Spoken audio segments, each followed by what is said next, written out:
Welcome to Business Notes. I'm your host, Diane Bogino. Our guest today is Tom Borg. Tom is a business consultant and thought leader who works at the intersection of leadership, communication, and culture. For over 25 years, Tom has worked with his small business clients and their leadership teams to help them connect, communicate, and work together better without all the drama. Tom does this through his consulting, one-on-one executive mentoring, strategic work sessions, training, assessments, and job benchmarking tools. Now, here's Tom to discuss his unique brand of thought leadership. Tom, welcome to Business Notes, and thank you so much for spending some time with us today. My pleasure. My pleasure, Diane.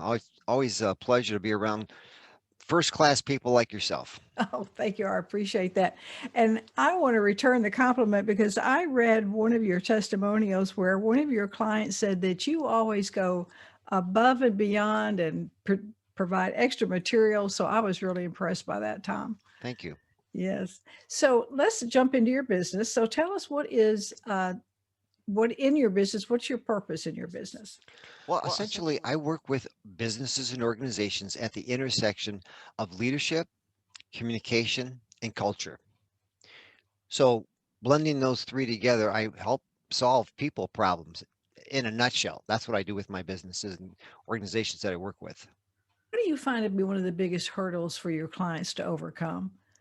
I think one of the biggest challenges they run into is they're just not realizing that they don't really understand the people on their team. I think the key is oftentimes people will look at problems from the perspective of their own perspective, not realizing that people have the people that work for them or maybe their clients, they have different viewpoints. So, like yourself, I use assessments to work with my clients to help uncover, to unlock some of these mysteries, if you want to call it, about themselves and about their people, and just helps them understand each other better, work together better, and as a result, do a better job of ultimately servicing their clients. Yeah. Tom, tell us a little bit about those tools that you use. And I know there's a change coming in the way they're going to be displayed now. So if you Mhm. could explain a little bit about those to the audience, that would be helpful. Well, the line that I use are come from Target Training International Success Insights. They're one of the top 20 assessment companies in the world. So these instruments are designed to just help the individual that we're working with understand themselves better. I like to always think about the analogy where you have an iceberg, and above the surface, you can see a tip of the iceberg. So it's usually about a tenth of it. Well, down below, there's the other 9/10, and so it is with assessments that you use. Basically, the behaviors or DISC as it's referred to, that's what you see above the surface. But when you want to really look down below and understand more about the person, then we're gonna bring in assessments that are gonna measure a person's motivators, what motivates them. It's gonna measure another assessment would be emotional quotient, where we actually measure a person's emotional intelligence. Another one could be worse, a stress quotient. We're actually assessing the person's stress levels and how that's affecting them in their business or in their personal life. Also, there's another assessment out there called HD or acumen, and that addresses the business of how people think, how they relate to the world around them. So there's a lot of really, really excellent tools that are there, and that's just a few of them. So the key is to help our clients understand themselves, understand their people better, and as a result, they're better able to tap the potential that exists there. Right, I agree. So the more sciences you use, the better picture the client is going to get of their people. Absolutely.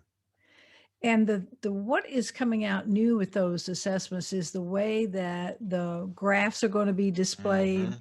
easier to the eye. So that's Hmm. going to be exciting. It is, that's what I love about Target Training International. They do a great job of keeping current. They're always refining what they have, making it even better. So the idea with the new format that they're using, it's going to be easier to understand.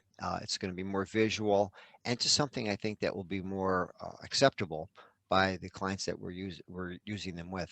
So Right. Tom, tell us about some of the success stories you've had with your clients. I think one of the best clients I've had work with here, actually the one I'm still working with right now, we're just renewing this year's agreement. Well, we went in there and we looked at what they were doing as an organization. He's a remodeler. He is a small company here in Michigan, and what they do is they go in, they remodel these homes. Usually anywhere between 500,000 and up. So that's important that they have a lot of clear communication in there. Well, when I came on the project there, we could see that they had some concerns. They had some people that weren't the right people on the bus, so they had to be asked to leave. We had to find and attract the right kind of people to get on the bus to replace some of those top people. So that was a key area that we were working on with them. And that is finding the right talent and keeping the good talent that was already there. We then had to go into taking a look at their mission statement because this is something they had, as a lot of clients have. They have a mission statement, but they really don't know what it is. In other words, they don't know where it is. People can't relate to it. People that have joined the company since the inception of their mission statement maybe don't relate to what's in there. So that was something else we worked with this organization on. Then we looked at a couple of other things, and that was just how they were communicating with each other. And that's where these assessments became very important. So everyone, we had a trimetrics EQ where we did something on everyone that was measuring their emotional quotient, their motivators, along with their behaviors. So now we had people understanding themselves better and understanding each other better so we could then bridge that gap that was existing between each one of the team members and the owner of the company. And that's sometimes where you find the most gaps is between the owner of the company or the leadership team and their direct reports because they just don't understand that people aren't looking at it from the same perspective that they think they are. So it's one of those things where you have to open up that communication. So over the course of the time that we've been working with this organization, about a year and a half, we've been able to streamline the communication process. Still a lot of work to do, a lot of things to do, a lot of a long way to go here. But the key is we're helping them understand each other better and work together better. And as a result, they're doing better work with their clients. They want to be a premium company, and we're moving them in that direction. Right, right. Yeah, I like the idea that you stay with the company, stick with them, and follow up because that's truly what they need to make things last a long time and be successful in the long run. Hmm. So, Tom, tell us what approach do you typically take with a client? Well, first we have a meeting, and it might be today on Zoom or over the phone or in person, depending. But we sit down and find out more specifically what are their concerns? Where are their challenges? Where is the company not working? What's not the way it should be? So once I get a pretty good idea of that, I'll come back and I'll have a conversation with that individual or the owner of the company or the owners, and we'll come up with what I call a context document or a discussion document. So what we want to do is we want to have a discussion around what I heard them tell me were their problems and issues. And there's several areas that we cover as we walk through that document. And once I get their agreement on that, then I can go back and refine that context document a little bit more because what it is, it's really a discussion document. Where we're trying to be very, very clear on where their issues are and where it is I can help them. So once, and that may take 2 or 3 times before we're very clear on this discussion document. Then I'll come back with a proposal, and then what we'll do is we'll start the process. And that begins with a what I call internal focus group, where I'll sit down with the individuals from the organization because I want to hear their side of the coin.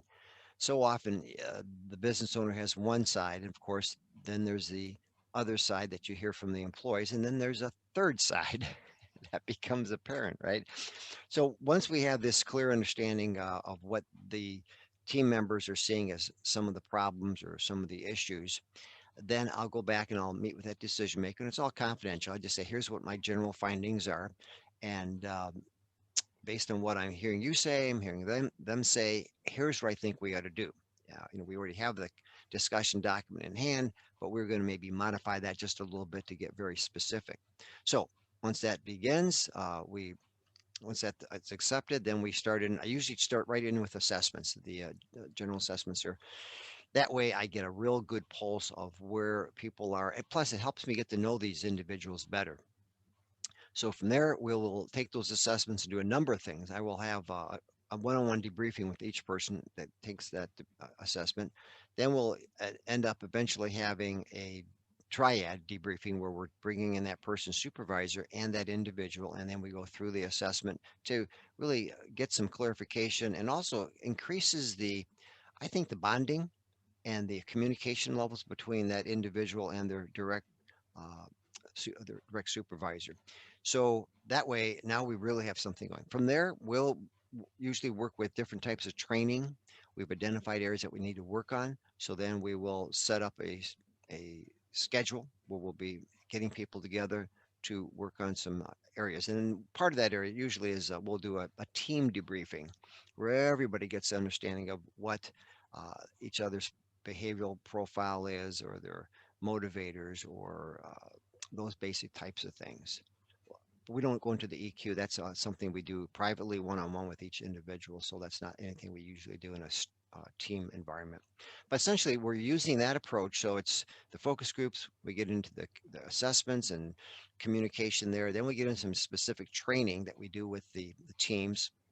It also branches off into coaching. So many times I'll be working with each leader in the organization. We'll have a leadership development plan and we'll work with them one on one. And this allows us to develop that even further because I think this is the key. The business we're in, Diane, is we're in the business of helping people change their mindset and take action to support that change. That's ultimately what we're doing and not an easy thing to do because we all know we are so resistant to change, and it's a good thing. We don't want to change for every new thing that comes by, but when we're trying to change an organization, we have to start with the people because you usually have three issues with every organization. There are three main places that we're going to do anything with an organization. That is their people, that is their processes, and their profits. And those three go hand in hand, but you've got to understand it all starts with the people. And we have to help change the way people look at themselves and what they're able to do for themselves and the organization. That's very true. And the thing about the assessments, I think a lot of people don't realize is that, and you mentioned part of it is it really helps you to know the people, but it does it quicker and really saves time and money for your client. Absolutely. Yes. It's kind of like going to the doctors, right? They're not going to just give you a thermometer and say, well, here, you need to take these pills or you need to stop eating these things. They're going to do a lot of tests just because that's the proper way to do it. So you know what you're talking about, what you're doing. It's just, you look at it like building a home, right? You walked in there, someone said, well, I want you to build a custom home. Okay, great. And they just went out and started building it. Well, they wouldn't know what you wanted. They wouldn't know specifically what kinds of things you're expecting in this home that was going to be built. So it's the same thing. We're in the business of helping people, but we've got to do it the right way. That's right. Good analogies. I like that. Um, so I read on your website where you talk about, people talk about thinking inside the box, outside the box, but you talk about thinking without a box. So could you talk about that just for a little bit? Sure. Sometimes that scares people, though. You say without a box, but oftentimes we all have this context in with which we run our businesses or how we think, and that could be considered a box, so to speak. Oftentimes we need to get rid of the box, and let's look at the way things could be, and as a result, explore the possibilities, explore the types of solutions that are really available and at the same time come up with a solution that's going to be unique and specific and not just be the same old. I oftentimes use the analogy. Some people they keep on doing things the same old way. They keep on doing the same things in the same old way. What usually happens? Same results. Same results. That's what I used to think, but you know what else? They get less results because the Mm. world is moving on. The competitors are even better today than they were yesterday. So if we keep on doing what we've always done, we're going to get less.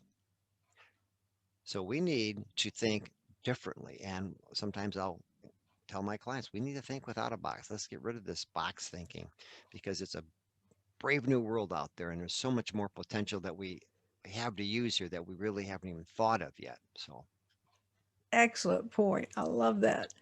Tom, what is the best way for people to get in touch with you that want to work with you?